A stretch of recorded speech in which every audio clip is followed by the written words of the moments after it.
बिस्मिल्लाहिर्रहमानिर्रहीम। अस्सलाम वालेकुम students, welcome to my YouTube channel पे अकेडमी। स्टूडेंट आज हम स्टार्ट कर रहे हैं एक्सरसाइज 18.7 वेरिएशन यूनिट से। इसका फर्स्ट क्वेश्चन है the current in a wire is directly proportional to the potential difference and inversely proportional to the resistance R. अच्छा, इस टाइप के क्वेश्चन हम प्रीवियस एक्सरसाइज में कर चुके हैं। तो अब इसमें हमने करना क्या है कि आपको डायरेक्टली का भी पता है और इनवर्सली प्रोपोर्शनल का भी पता है कि उनको किस तरीके से हम सॉल्व करते हैं।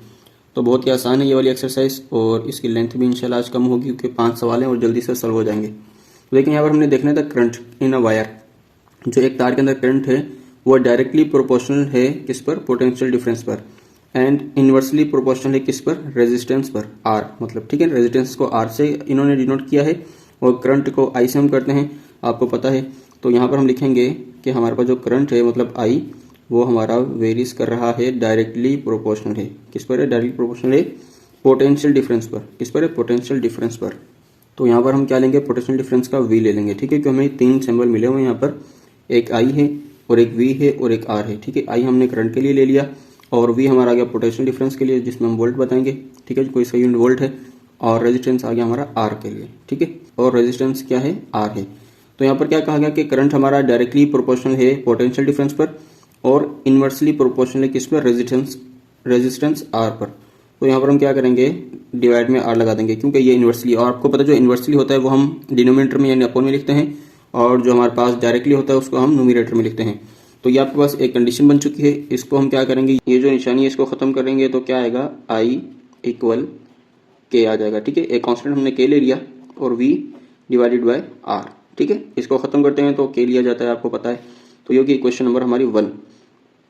एंड देन अब हमने क्या करना है, जब इक्वेशन नंबर 1 हमारी बन जाती है, कांस्टेंट हम के ले लेते हैं, तो के की वैल्यू अब हमने फाइंड आउट करनी है। तो किस तरीके से फाइंड आउट होगी, इन वैल्यूज को पुट करने के बाद आई इक्वल 6 को, वी इक्वल 220 और आर इक्वल 5, जब ये इस इक्वेशन में 1 में पुट करेंगे तो हमें के का आंसर मिल जाएगा।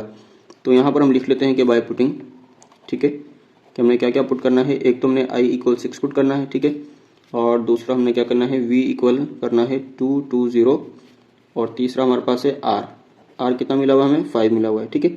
और इनके यूनिट हैं एम्पियर है, वोल्ट है और ओम्स है, ठीक है। ये हमने यहाँ पर यूज़ नहीं करना है, ये हम फिजिक्स में यूज़ करते हैं, बट यहाँ पर हम जस्ट बता रहे हैं। तो ये किस में पुट करने में, इक्वेशन नंबर 1 में, ठीक हो गया। क्या था कि कंडीशन हमें गिवन थी वो हमने लिखी, उसका हमने साइन खत्म किया प्रोपोर्शनलिटी का, तो हमने इक्वल के कांस्टेंट ले लिया। अब के की वैल्यू मालूम करने के लिए हमें इन वैल्यूज को पुट करना पड़ेगा इक्वेशन नंबर 1 में। तो इक्वेशन नंबर 1 में वैल्यूज को पुट करते हैं।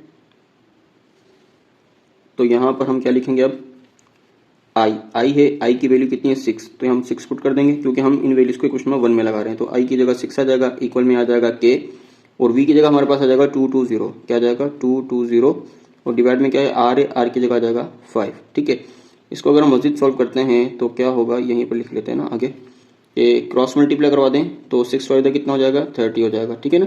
क्रॉस मल्टीप्लाई में 6 5 डिवाइड में है, मल्टीप्लाई में यहाँ पर आएगा तो 6 5 30 हो जाएंगे। इक्वल में क्या हमारे पास के है और डिवाइड में क्या जाएगा, मल्टीप्लाई वाला अब यहाँ डिवाइड में आ जाएगा 220 यहाँ पर आ जाएगा, ठीक। अगर हम इसको मालूम करें तो इसका क्या आंसर आएगा, के इक्वल हमारे पास आ जाएगा 0.1363, ठीक है। ये हमारे पास एक वैल्यू आ गई है के की।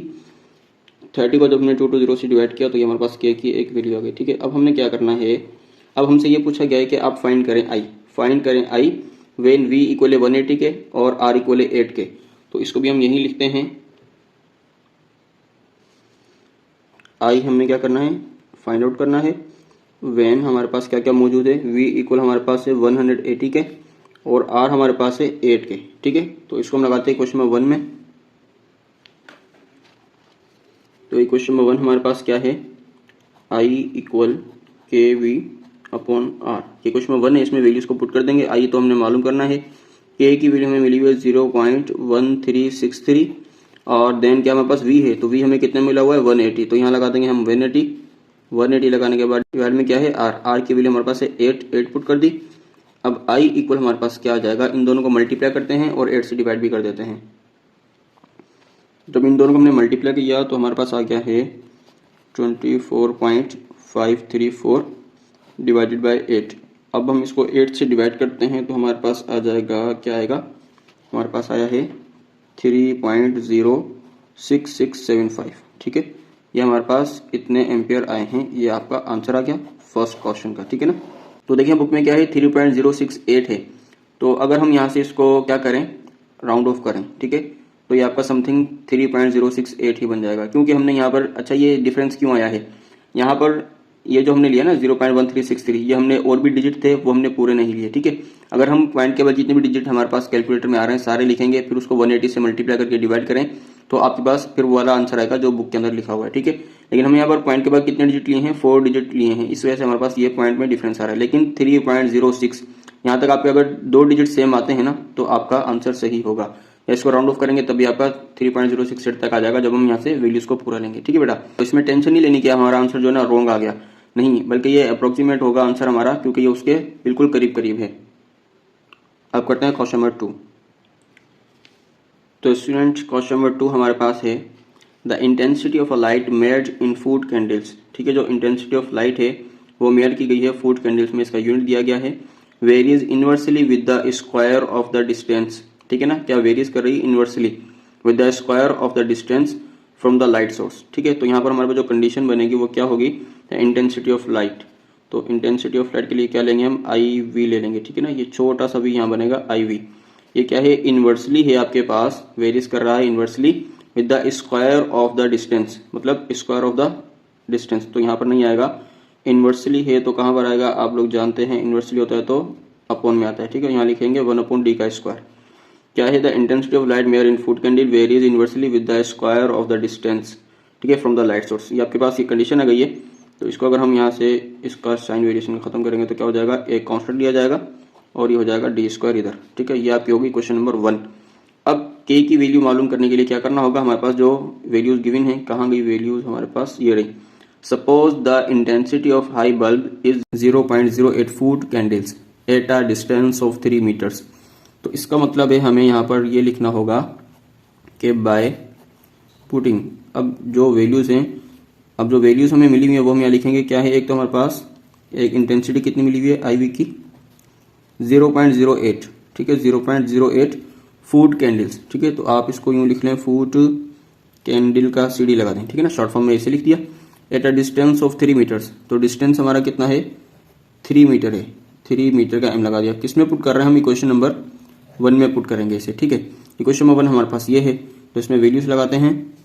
तो ये था हमारे पास आई वी की वैल्यू हमारे पास है 0.08, तो यहाँ हम लिख देंगे आई वी की जगह 0.08, ठीक है।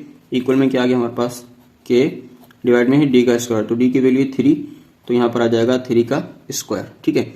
अगर इसको मजीद सोल्व करें तो यहीं पर लिख लेते हैं, तो ये हो जाएगा हमारे पास 0.08 इक्वल के अपॉन 9, ठीक है। ये आ जाएगा 3 का स्क्वायर 9 के बराबर।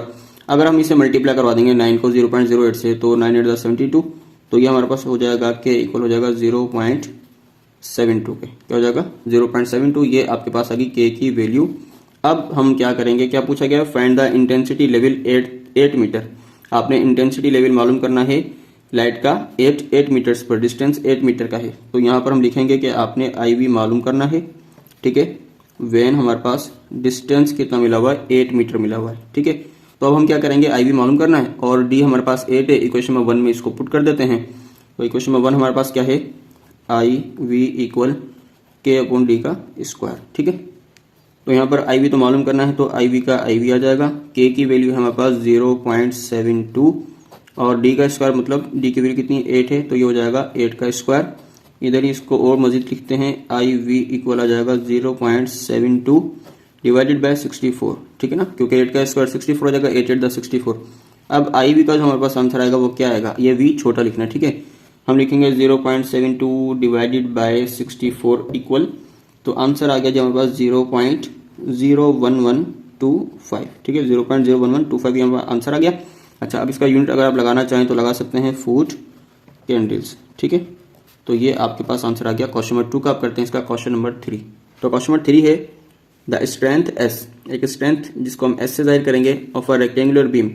रेक्टेंगुलर बीम जैसे कि हमारी बिल्डिंग बनती है तो उसमें एक बीम डलता है, can varies directly as the breath B and the square of the depth D, ठीक है। तो कंडीशन क्या बनेगी हमारे पास, जो स्ट्रेंथ एस है हमारे पास, एस लेंगे, वेरीज कर रही है directly as the breath B पर, and the square of the depth D, square of the depth का डी लेंगे, उस पर स्क्वायर लगाएंगे क्योंकि स्क्वायर कहा गया है, ठीक है। तो कंडीशन हमारे पास क्या होगी इसकी कि एस इक्वल के, ठीक है ना, कांस्टेंट ले लिया बी डी स्क्वायर, ये आपकी होगी इक्वेशन नंबर 1। अच्छा, अब हम क्या करेंगे, क्या पुट करना है यहाँ पर, बाय पुटिंग हमारे पास क्या क्या मिला हुआ, if a beam 9 centimetre wide, ठीक है, आपके पास जो चौड़ाई है बीम की वो कितनी है, आपके पास 9 सेंटीमीटर है, ठीक है। ये बड़े ध्यान से वैल्यूज उतारनी है, बी डी आपका मैच ना हो जाए। तो जो चौड़ाई है वो है 9 सेंटीमीटर, ठीक है। और इसके बाद क्या कहा गया है कि एंड 12 सेंटीमीटर डीप, जो उसकी गहराई है वो 12 सेंटीमीटर है, तो डी आपका क्या जाएगा 12, ठीक है। अच्छा जी, अब क्या कहा गया है कि विथ सपोर्ट 1200 पाउंड, तो 1200 पाउंड आपकी सपोर्ट है, ठीक है। तो यहाँ पर हम क्या करेंगे, एस क्या ले लेंगे, आपके पास 1200 पाउंड है, ठीक हो गया। तो इसको लगा देते हैं यहाँ पर पाउंड, और ये भी आपका सेंटीमीटर में था। तो अभी क्वेश्चन नंबर 1 में पुट करते हैं, एस की वैल्यू कितनी हमारे पास 1200 है, तो यहाँ पर लिखते हैं 1200, ठीक है, इक्वल के की वैल्यू हमें नहीं पता, बी की वैल्यू हमें पता है जो कि 9 है, और डी का स्क्वायर है तो डी की वैल्यू हमारे पास कितनी है 12, तो 12 का लगा देंगे स्क्वायर, ठीक। तो ये हो जाएंगे 1200 इक्वल के 9, और ये हो जाएंगे कितने 144, 12 का स्क्वायर होता है 144। तो अब हम क्या करेंगे 1200 इक्वल के, इन दोनों को मल्टीप्लाई करते हैं, कितना हो जाएगा ये 144 मल्टीप्लाई बाय 9 इक्वल करेंगे तो 1296 आंसर आएगा, ठीक है। अब अगर के की वैल्यू को मालूम करना है तो क्या करना होगा, हमें 1200 से डिवाइड करवा देंगे 1296 को, और इक्वल में क्या जाएगा के। अगर हम इसको मल्टीप्लाई करवा दें, अगर हम इसको डिवाइड करते हैं 1200 डिवाइडेड बाय 1296 इक्वल, तो हमारे पास आंसर आएगा के का जो आंसर आएगा हमारे पास उसको हम लिखते हैं, तो आंसर हमारे पास है 0.9259, और फिर आगे वापस है 259 जैसे रिपीट हो रहा है, ठीक है। तो हम जस्ट पॉइंट के बाद 4 डिजिट ले रहे हैं, तो इससे क्या होगा कि हमारे पास आंसर पर फर्क आएगा थोड़ा बहुत। चलें देखते हैं क्या आएगा। अब नेक्स्ट हमने क्या करना है, मालूम करना है what weight a beam of 12 centimetre wide and 9 centimetre deep. तो हमने क्या करना है पे वेट मालूम करना है कि उसको कितनी सपोर्ट दे रहा है, मतलब एस हमारे पास आ जाएगा जो हमने मालूम करना है वेन, जबकि हमारे पास क्या क्या है वाइड मतलब ब्रेथ की बात आ रही है, वो हमारे पास बी की वैल्यू है 12, और इसके बाद एंड हमारे पास क्या है 9 सेंटीमीटर डीप है, तो डी हमारे पास है 12, ठीक है। इन्हें हम इक्वेशन नंबर 1 में पुट करते हैं, इक्वेशन नंबर 1 उतार लेते हैं अपने पास वापस, एस इक्वल के बी डी का स्क्वायर, ठीक है। तो बेटा एस मालूम करना है, तो एस इक्वल के की वैल्यू हमारे पास आ गई है 0.9259, और बी की वैल्यू हमारे पास है 12, यहाँ लगा देंगे 12, डी का स्क्वायर है तो डी की वैल्यू हमारे पास है नो, डी की वैल्यू 12 कैसे हो गई, तो ये क्या था हमारे पास डीप कितना मिला था 9 सेंटीमीटर था, तो यहाँ पर लिखेंगे हम 9 सेंटीमीटर। देखें बड़े ध्यान से वैल्यूज को उतारना, अगर हमने गलती कर दी तो जवाब हमारा गलत हो जाएगा और सारी मेहनत ज़ाया हो जाएगी। तो यहाँ पर आ जाएगा 9 का स्क्वायर, ठीक है ना। डी की वैल्यू कितनी हमारे पास डीप 9 सेंटीमीटर है, तो यहाँ पर डी की वैल्यू मैंने 12 लिख दी थी, अब क्या लिखिए 9, तो 9 का स्क्वायर करेंगे अब यहाँ पर, तो एस इक्वल 0.9259 इंटू 12 इंटू 9 का स्क्वायर होता है 81, ठीक है। अब इन सबको हम मल्टीप्लाई करेंगे, तो एस इक्वल जब हम इन तीनों वैल्यूज को मल्टीप्लाई करेंगे तो हमारे पास आंसर आ जाएगा 899.9748, ठीक है। तो अब देखें यहाँ पर है 899.97। अगर हम इसे राउंड ऑफ करते हैं ना यहाँ से, तो ये हमारे पास पूरा 900 हो जाएगा, जैसे कि बुक में आपके पास आंसर है 900, ठीक है, 900 पाउंड है। तो अब आप क्या करेंगे, यहाँ से परेशान नहीं होना है कि हमारे पास तो एक का डिफरेंस आ रहा है, देखिए पॉइंट के बाद 9 है, अगर आप इसको राउंड ऑफ करेंगे तो ये इसको 1 देगा, जब ये इसको 1 देगा तो ये कितने हो जाएंगे 900 हो जाएंगे पूरे, ठीक है, राउंड ऑफ करने के बाद। लेकिन अगर हम जवाब को यहाँ तक भी अपना फाइनल करते हैं तो भी हमारा सही रहेगा, लेकिन अगर हमें बुक वाला ही आंसर चाहिए तो आप उसको राउंड ऑफ कर दें, तो ये आंसर आपका परफेक्ट है 900। तो अब करते हैं इसका क्वेश्चन नंबर कौन सा 4। तो क्वेश्चन नंबर 4 हमारे पास है लेबर कॉस्ट सी। अच्छा, तो ये आपके पास ना मिस्टेक है बुक में, तो वहाँ पर कोट्स लिख दिया गलती से, ये labour cost C varies jointly as the number of worker N, ठीक है, and the average number of days D. तो आपके पास जो लेबर कॉस्ट है ना सी, मतलब सी आपका वेरी कर रहा है वेरीज जॉइंटली, तो यहाँ पर ना डायरेक्टली की बात है ना इन्वर्सली की बात है, तो हम यहाँ पर डायरेक्टली ही लेंगे, ठीक है। सी वेरीज डायरेक्टली लेंगे as the number of worker, number of worker को इन्होंने किससे किया हुआ है एन से डिनोट किया है N, and the average number of days D, जो डेज लिए हैं उनको डी से डिनोट किया है, ठीक है। अब कहते हैं if the cost of 100 worker, चलिए इससे पहले इसकी कंडीशन को क्लियर कर देते हैं, इक्वल लेके के एंड डी, ये हो गया आपकी इक्वेशन नंबर 1। अब हम यहाँ पर लिखते हैं कि बाय पुटिंग द वैल्यूज, कौन सी वैल्यूज पुट करनी है इसके अंदर, तो यहाँ दी गई है if the cost of 100 workers, ठीक है, कॉस्ट कितनी है 100 वर्कर की, तो वर्कर को किससे लिया था इन्होंने, एन के साथ लिया था, तो एन की वैल्यू हमारे पास आ गई है 100, ठीक है, फॉर 15 डेज, तो डी डेज को डी से लिया था तो ये आ जाएंगे 15, एंड हमारे पास क्या आ जाएगा कॉस्ट, ठीक है ना, the cost of 100 workers for 15 days is 9000, ठीक है, तो कॉस्ट कितनी है आपके पास 9000 रुपीज़ है, तो ये यहाँ पर आ जाएंगे, ठीक है। अब हम इसके अंदर वैल्यूज को पुट करते हैं, सी की वैल्यू हमारे पास है 9000, यहाँ लिखेंगे 9000 इक्वल के की वैल्यू नहीं पता, एन की वैल्यू हमारे पास है 100 एंड डी की वैल्यू हमारे पास है 15, ठीक है बेटा। अब हम क्या करेंगे, इसको मल्टीप्लाई करते हैं, पहले तो इसको ऐसे ही लिख देते हैं इक्वल, तो ये कितने हो जाएंगे 1500 के, और ये हो जाएंगे यहाँ पर 1500। अच्छा, इसको यहीं पे सॉल्व कर लेते हैं, क्या हो जाएगा हमारे पास 9000 डिवाइडेड बाय 1500 इक्वल में आ जाएगा के। अच्छा, 2 0 से 2 0 क्या हो जाएंगे कैंसिल, 15 1 15 और 15 6 90, तो के की वैल्यू हमारे पास आ जाएगी कितनी 6, तो ये कांस्टेंट मालूम हो चुका। अच्छा, अब हमने क्या मालूम करना है, यहाँ पर क्या पूछा गया, then find the labour cost, आपने कॉस्ट मालूम करनी है, मतलब सी आपने मालूम करना है, और आपके पास क्या क्या मिला हुआ है, क्या है यहाँ पर कॉस्ट ऑफ 300 वर्कर्स, मतलब वर्कर्स को एन से की लिया था हमने, तो ये आपके पास 300 वर्कर्स हैं और फॉर 20 डेज, तो डी आपके पास है कितना 20, इसको इक्वेशन अब इसे इक्वेशन में 1 में लगाते हैं तो इसका आंसर आ जाएगा। तो चलिए इसको थोड़ा सा ऊपर कर देता हूँ ताकि आपको दिखाई दे। अच्छा, ये क्या है सी, क्या इक्वेशन में सी है, तो सी का सी आ जाएगा, एक दफ़ा उतार ही लेते हैं ताकि आपको आसानी से समझ में आ जाए। इसको थोड़ा ऊपर कर लिया हमने, सी का सी आ गया, क्योंकि मालूम करना है के की वैल्यू कितनी है 6 और एन की वैल्यू कितनी है हमारे पास 300 और डी की वैल्यू कितनी है हमारे पास 20। तो कैलकुलेटर लेने की जरूरत नहीं है, इसे ही और यहीं पर सॉल्व हो जाएगा। किससे कैसे सॉल्व होगा, देखें सी इक्वल, पहले आप नंबर को मल्टीप्लाई कर लें, 2 3 6 6 6 36, अब कितने जीरो हैं 1 2 3, तो यहाँ पर लगा दें 3 0। ये आपके पास कॉस्ट आ गई है कितने रुपीज़ में 36,000 रुपीज़, ठीक है, ये आपका कॉस्ट मालूम हो चुका है। आप करते हैं इसका लास्ट क्वेश्चन, क्वेश्चन नंबर 5। तो लास्ट क्वेश्चन है इस एक्सरसाइज का भी और इस यूनिट का भी, ठीक है ना। तो यूनिट 18 आपका आज कंप्लीट हो रहा है। The sales tax on the purchase of a new car varies directly as the price of the car, ठीक है। क्या कहा गया हमसे कि जो सेल टैक्स है ना, परचेज की है एक न्यू कार, वो वेरीज कर रहा है directly as the price of the car, price की जो कार की प्राइस है उस पर वेरीज कर रहा है डायरेक्टली, ठीक है। तो यहाँ पर हम क्या लिखेंगे, द सेल्स टैक्स। अब सेल्स टैक्स को आप एस टी भी ले सकते हैं और आप टी भी ले सकते हैं, ठीक है। तो यहाँ पर टैक्स का हम टी लगा देते हैं, ठीक है। वेरीज डायरेक्टली प्राइस पर, कार की प्राइस पर कर रहा है तो प्राइस का पी ले लेते हैं, ठीक है। टी इक्वल के पी, ये आपकी होगी क्वेश्चन नंबर 1। अच्छा, अब हमें क्या करना है, इसे के को मालूम करना है, तो यहाँ पर लिख देंगे by putting the values of, कौन सी वैल्यूज है हमारे पास, एक तो क्या कहा गया, if a new car is purchased in 20 lakh rupees, ठीक है। तो आपके पास जो कार है ना, उसकी जो प्राइस है वो कितनी है 20 लाख रुपीज़, ठीक है। और इसके बाद क्या कहा, अगर उसके ऊपर then the sales tax is 40,000 rupees, तो 20 लाख की गाड़ी पर जो आपका टैक्स है वो कितना बन रहा है 40,000 रुपये, तो टैक्स ज़रूरी है।